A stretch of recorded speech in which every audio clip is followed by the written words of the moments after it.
En la primera jornada de pastoral social, ya hace más de 25 años, el padre Gerardo Farrell nos habló sobre el aporte de la doctrina social de la Iglesia a la construcción de la sociedad. El planteo de esa primera jornada era Iglesia y sociedad, cómo se relacionaban, cuál era el aporte de la Iglesia, y desde ahí el lugar de la doctrina social de la Iglesia como ese aporte propio de la experiencia de la Iglesia en diálogo con la cuestión social, y las distintas propuestas que se fueron haciendo. Hoy, 25 años después, queremos hacer una vez más un aporte desde el pensamiento social de la Iglesia y ponernos en diálogo para construir juntos una sociedad más justa, más fraterna y solidaria. Lo hacemos inspirados en la encíclica Fratelli Tutti del Papa Francisco. De hecho, la convocatoria de esta jornada está inspirada allí, que nos llama a la fraternidad y a la amistad social como camino, y lo hacemos en el marco de toda la doctrina social de la Iglesia. Y quiero ser claro en esto. ¿Por qué lo digo? Porque muchas veces no se quiere escuchar lo que Francisco dice. O porque lo dice Francisco, algunos que no están de acuerdo, no piensan como Francisco, cuestionan lo que Francisco dice. La realidad, que yo quiero ser claro, Francisco lo que dice es lo que la Iglesia viene diciendo desde hace, por lo menos, desde Rerum Novarum para acá, antes con anticipación, pero, digamos, si uno pone el nacimiento de la doctrina social de la Iglesia es Rerum Novarum, esa nueva sistematización. La realidad es esa. Lo que pasa es que Francisco es el último eslabón hasta hoy de una cadena que empieza con León XIII. Y que si uno va leyendo las encíclicas, teniendo en cuenta la realidad donde cada encíclica se fue desarrollando, empieza a encontrar luz y empieza a ver las conexiones. Me pasó a mí mismo preparando esto. De pronto voy a Iglesia y Comunidad Nacional del Episcopado Argentino del 81, y ahí el tema de la fraternidad y de la amistad social está clarísimo planteado, en un momento delicado de nuestro país. Por eso yo decía lo de la utopía, ¿no? Y machacar, no bajar los brazos, ¿no? Quiero dejar claro eso. Pues la invitación es a todos ustedes a estudiar y a reflexionar desde la doctrina social de la Iglesia, inspirándonos para poder construir juntos y hacer nuestro aporte al bien común.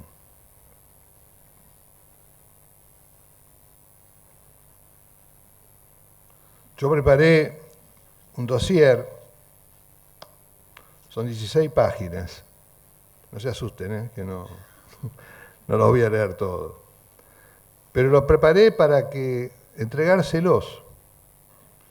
Se lo mandé a todos los expositores, no para que digan lo que dice la doctrina social de la Iglesia, sino para entrar en un diálogo. Y al mismo tiempo como un modo de que aquellos que lo lean sepan qué pensamos sobre el Estado, sobre la sociedad, sobre la economía, sobre la justicia social, sobre la destinación universal de los bienes, sobre el bien común, sobre la propiedad. Porque entonces encontramos muchas veces afirmaciones muy fuertes en contraposición a estos principios y valores de la doctrina social de la Iglesia, incluso leídos con parcialidad. Entonces, bueno es ponernos a leer, a reflexionar, a ver qué es lo que está diciendo y por qué. Y evidentemente ahí vamos a tener y vamos a encontrar diferencias entre unos y otros, ¿no? ¿Por qué? Y bueno, porque hay visiones, hay visiones, hay visiones. Para nosotros, la propiedad privada no es absoluta, es relativa, le corresponde una función social, una hipoteca social, y depende de la destinación universal de los bienes. Claro, si yo niego la destinación universal de los bienes, voy a decir la propiedad privada. Es un modo, una concepción de cómo pensamos. Digo esto y sigo. Por ejemplo, hay un trabajo muy lindo, sobre todo labor en exerce, de Juan Pablo II. De fondo, el planteo de Juan Pablo II es este. En el fondo, hoy lo que hoy somos, lo que hoy tenemos, todo el desarrollo actual, incluso el tecnológico, el científico, todo lo que tenemos, miren, es fruto de dos cosas. De esa destinación universal de los bienes, que es la creación, de la cual formamos parte, y de nosotros, como parte de esa creación, de nuestro trabajo, del ejercicio de nuestra inteligencia, de nuestra libertad, que a lo largo de la historia fuimos transformando esa realidad y llegamos hasta acá. Por eso para nosotros, el sujeto, el principio y el fin de toda la actividad política, económica y social siempre van a ser las personas y las sociedades. Esos son el gran sujeto, el gran objeto. ¿Ven? Entonces es un modo de pensar. Y ahí viene el tema del trabajo. El trabajo no es meramente un tema. Por eso Juan Pablo II va a decir que el trabajo es la clave de la cuestión social. No solo en el tema para poder alimentarse, porque lo que tenemos es eso, la nación es el fruto del trabajo de generaciones y generaciones de argentinos. Políticos, empresarios, sindicalistas, intelectuales, esos somos. Ahora, si yo desacoplo la economía, desacoplo la política, desacoplo la cultural, de ese núcleo fundamental que le da sentido y que crea que es la sociedad, estamos en un problema. ¿Está claro? Entonces, este dossier se los van a mandar a todos los que se inscribieron en la jornada, para que lo tengan. Yo no voy a hablar de todo, simplemente decir alguna cosita más. ¿Está? Lo segundo es decir algo sobre Fratelli Tutti. En esta línea que estoy diciendo, creo que Fratelli Tutti es una encíclica social, pero me gustaría decir esto. Para mí es una encíclica social, pero fundamentalmente es una encíclica sapiencial social. No desarrolla tanto qué es el Estado, qué es la economía, qué es el trabajo. Se pone ahí. Se pone en otro lugar. Ofrece un paradigma para pensar el mundo global y el mundo local, que es la fraternidad y la amistad social. Y desde ahí hace toda una reflexión, es decir, trata de ayudar a dar sentido, y a poner en evidencia situaciones. El tema de la exclusión, el tema del crecimiento de la pobreza, el tema de la desigualdad, lo viene planteando la Iglesia de hace tiempo y fundamentalmente, por poner un hito, es Popularum Progressio, de Pablo VI, en el 67, donde Pablo VI dice: cada día hay ricos más ricos y pobres más pobres, y la desigualdad entre ricos y pobres cada vez se ensancha más, y la desigualdad entre pueblos ricos y pueblos pobres también. Y eso lo va a corroborar en Solicitud Rei Social y Juan Pablo II, y así llegamos a Laudato Si, es decir, con todo lo que implica el tema del desarrollo y la diferencia entre crecimiento y desarrollo. Bueno, ven, todo eso, no se mete tanto todo eso, pero va planteando los problemas diciendo: bueno, cuidado, ¿desde dónde construimos? ¿Quién es el otro? Yo pongo solamente un ejemplo. Miren, la Argentina, mediados de los 70 tenía 4% de pobres y prácticamente no tenía indigencia. Hoy hemos llegado al 52%. Hermanos, algo hicimos mal. Y nos tenemos que hacer cargo. Unos más, otros menos, y otros no tienen culpa. Digamos. Pero la realidad es esta. Y eso han sido decisiones, cosmovisiones, que se han sido jugados y se han ido jugando y no fuimos capaces de darnos cuenta. Porque a veces como que seguimos corrientes, ¿no? En los 90 las políticas focalizadas eran el lumen. Después de la crisis del 2001, las políticas universales. Y la realidad, 52% de pobres. Yo digo, sentémonos, decía Jorge antes, hablemos con realidad, con verdad. ¿Cómo se transforma? ¿Cómo se da lugar esto? No puede ser que quienes ayer decían A, hoy dicen B, como si no hubiera pasado nada en A. No hubieran sido actores de A. Pero no lo digo para echar culpas, no, lo digo para algo que decía siempre Gerardo Farrell. La doctrina social de la Iglesia lo que busca es formar la conciencia. La conciencia, ayudar a la formación de la conciencia de las personas, del ciudadano, para que actúe en coherencia, ¿no? Y fíjense, y te pongo como ejemplo porque es algo que duele mucho. Hoy, fíjense, ¿a ustedes les parece que nuestros hermanos excluidos o que viven en la pobreza quisieron ser pobres? ¿Eligieron ser pobres? ¿Ustedes qué piensan? ¿Qué piensan? No eligieron ser pobres, claro que no. Nadie elige ser pobre. Nadie quiere ser pobre. Por eso siempre hablamos de los excluidos. Yo digo, no hay que hablar solo de los excluidos, de los que excluimos.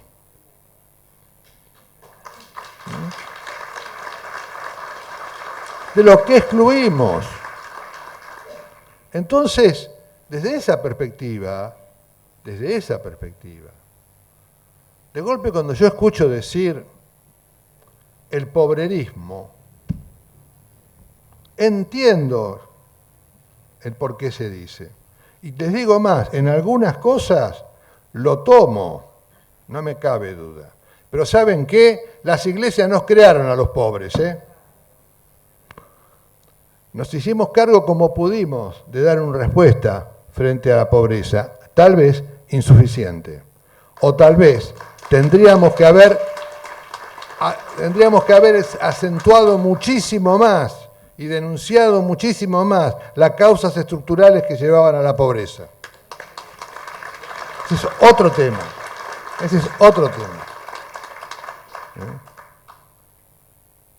Ahora, me duele mucho también cuando se habla de los planeros, porque ninguno quiso ser planero. Y si hoy muchos, o en algún momento muchos, vivieron de los planes y generamos una cultura planera equivocada, la responsabilidad es nuestra, no es de ellos.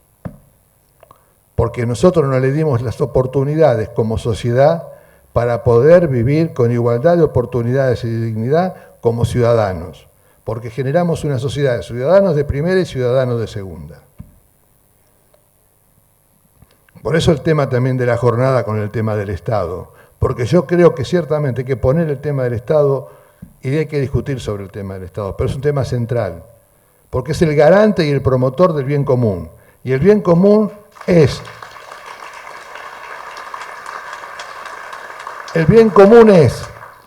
el conjunto de condiciones materiales y espirituales que permiten a los ciudadanos vivir con dignidad y desarrollarse. Cada uno en su nivel, lo que fuere, pero es eso. Por eso la educación, la salud, la recreación, la cultura, forma parte del bien común. Y por eso el tema del bien común transversalmente cruza toda la jornada. No se trata de combatir el mercado, El mercado tiene un lugar, pero no podemos hacer de la economía el sentido de la vida de los hombres y mujeres y de todos los ciudadanos. La economía es un aspecto fundamental, pero el hombre, la libertad humana no se agota en la economía. Miren, hay un texto muy lindo de Juan Pablo II en Centesimus Annus, cuando él hace la crítica al sistema del socialismo real. Y dice, ¿por qué cae el socialismo real? Y Juan Pablo II dice, no cayó en el fondo por un error de tipo económico, que es lo que se plantea normalmente. Y es verdad. Dice, dice él, no es que eso no sea cierto, pero en el fondo cayó por otra cosa, que es por un error de tipo antropológico, ¿sí? Por la concepción del hombre. Es decir, le negó al hombre la libertad y la creatividad en el ámbito económico, pero en todos los demás ámbitos también. ¿Bien? Por eso la Iglesia siempre ha planteado que la economía es fruto de la iniciativa personal o asociada de las personas. Nunca ha dicho que es el Estado. ¿Ven? Sin embargo, le da al Estado también un lugar importante en la búsqueda de ese bien común y en la posibilidad de desarrollo. Por eso esos dos principios fundamentales, junto con la dignidad de la persona y los derechos humanos, ¿cuáles eran?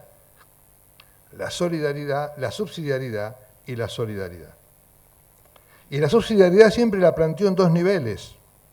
Uno es que todo aquello que pueda hacer a nivel individual o asociado a las personas no la tiene por qué hacer un estamento superior, sea el municipio o la provincia o la nación. Pero también dice el otro, porque en una época se habló mucho, yo era muy jovencito, del principio de subsidiariedad, en este primer aspecto, pero hay otro aspecto del principio de subsidiariedad.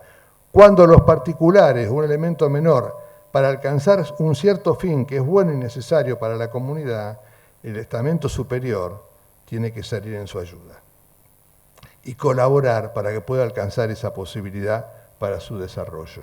Va jugando. Lo mismo con la solidaridad. La solidaridad no es simple, es cómo nos ayudamos y nos reconocemos que somos responsables entre todos de generar ese bien común. Y que el principio de solidaridad también está vinculado con el esquema impositivo y un montón de cosas más podemos decir. ¿Ven? Así cómo se van articulando todos esos principios. Por eso es que preparé este esquema, para que ayudar y que nos ayudemos a pensar también desde esta doctrina social de la Iglesia. Y quiero tomar este tema de la destinación universal de los bienes y el bien común, que están íntimamente unidos.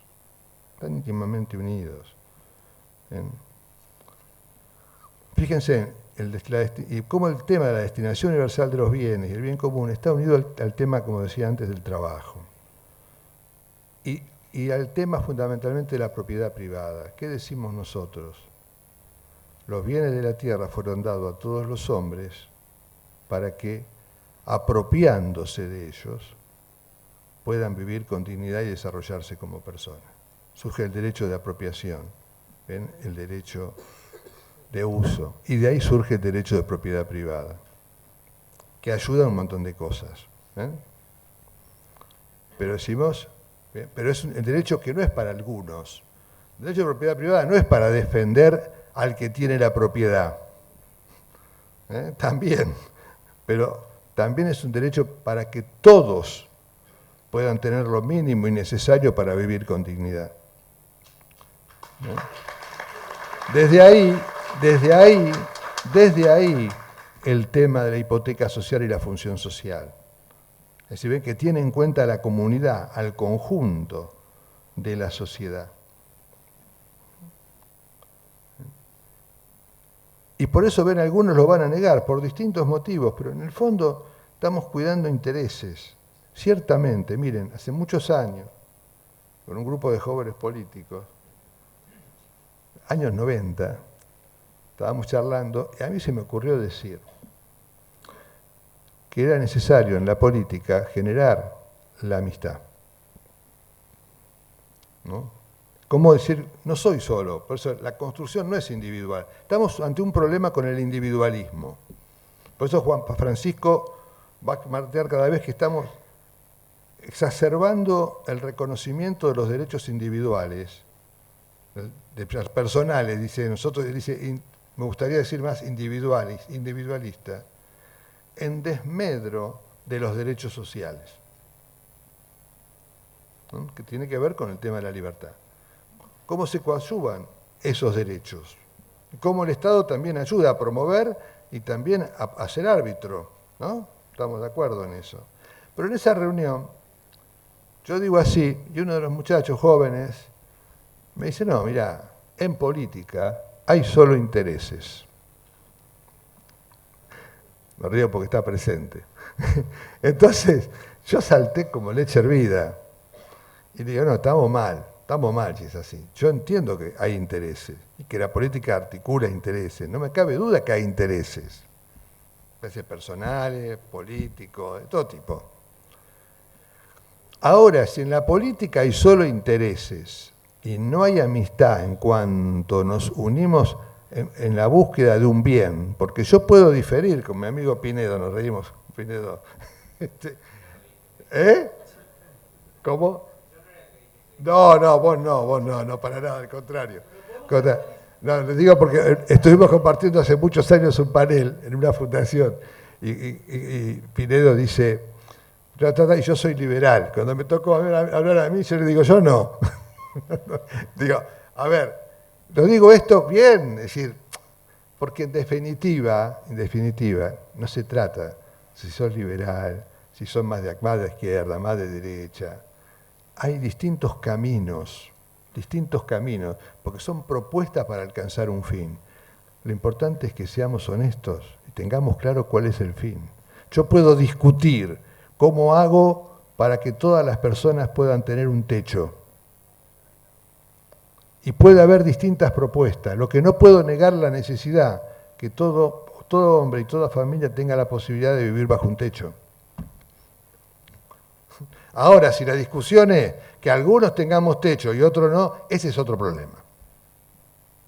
Ahí se plantean las discusiones, son las mediaciones. Entonces yo digo, no, ¿cómo se construye? Si no hay algo que nos convoca y nos junta para luchar por un fin, es difícil, si solo hay intereses. Y realmente, no solo nosotros, vemos un mundo que se mueve en función meramente de intereses. Y tenemos los problemas que tenemos. Fíjense lo que está pasando en este momento en Europa. Es gravísimo, es gravísimo. No sé si está claro, ¿eh? Entonces yo lo voy a dejar acá porque no quiero ser más largo, más o menos entienden, toda la jornada está estructurada en base a discutir estos temas, justamente porque quiero resaltar un valor. Les dejo el dossier para que ustedes tranquilos en noches de incendio, un domingo de lluvia, puedan leerlo tranquilo, pero me parece que esto es importante. Bueno, muchas gracias.